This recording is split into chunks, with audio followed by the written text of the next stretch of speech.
اور بزدلی دیکھیں کیسی عجیب چیز ہے، بزدل،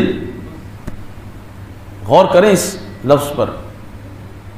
تو اس بزدلی کو اگر آپ اس وقت محسوس کرنا چاہیں تو 57-58 اسلامی ممالک کے حکمرانوں کو دیکھیں، ان سے بڑا اس وقت کوئی بزدل نہیں ہے. ان کی افواج کے سربراہان کو دیکھیں، ان سے بڑا کوئی بزدل نہیں ہے. ان کے پاس سب کچھ ہوتے ہوئے بھی ان میں دم ہی نہیں ہے، ان کے دلوں میں دھڑکن ہی نہیں ہے. یہ تو گوشت کا لوتھڑا سینے میں لے کے گھوم رہے ہیں بس. ان کے دلوں میں دھڑکن ہوتی تو قسم بخدا ابھی تک اسرائیل صفاستی سے مٹ چکا ہوگا. لیکن یہ ایسا نہیں کریں گے، کبھی بھی نہیں کریں گے. کیوں؟ ان کا تعلق ان ناپاکوں سے بہت مضبوط ہے. یہود و نصارہ کے بارے میں ایک بات آپ کو کہہ دوں، شاید نفرت کچھ بڑھ جائے اس نصاب سے، اس نظام سے آپ کے دلوں میں وہ نفرت بڑھ جائے.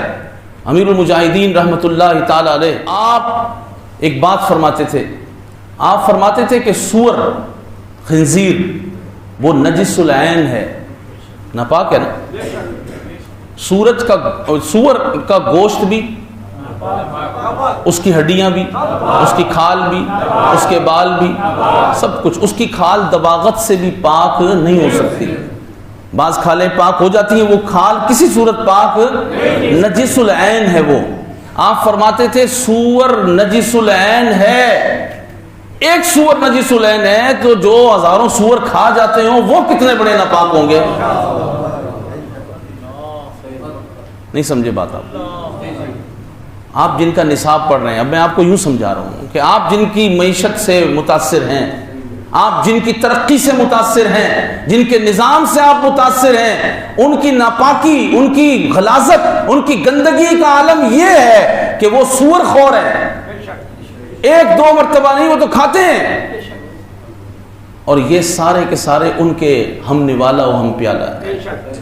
یہ انہی کا مال کھاتے ہیں، ان حرام زادوں کا مال یہ کھاتے ہیں، ان ناپاکوں کا مال یہ کھاتے ہیں. ہمارے یہاں ترقی کے لیے کچھ عہدے ایسے منتخب ہیں جب تک وہ یہود و نصارہ کے سامنے سر بسجود نہ ہو جائیں. سمجھ آ رہی ہے بات؟ گھٹنے ٹیکنے کا لفظ میں استعمال نہیں کر رہا، بلکہ اپنے ماتھے کو جب تک وہ ٹیک نہ دے اس وقت تک وہ پاکستان کے کلیدی عہدوں پہ پہنچ ہی نہیں سکتے. ان کو پہلے وہاں جانا پڑے گا، ان کی ماننی پڑے گی. اور کیونکہ آپ یہ کوئی لفاظی نہیں ہے، آپ 74 سال کی تاریخ دیکھ لیں. ان عہدوں پر پہنچنے کے لیے وہ یہود و نصارہ کے پورا جو سانچہ انہوں نے تیار کیا اس کے اندر فٹ آ جائیں. وہ کہتے ہیں ٹھیک ہے اب اس کو اس عہدے پہ پہنچا دو،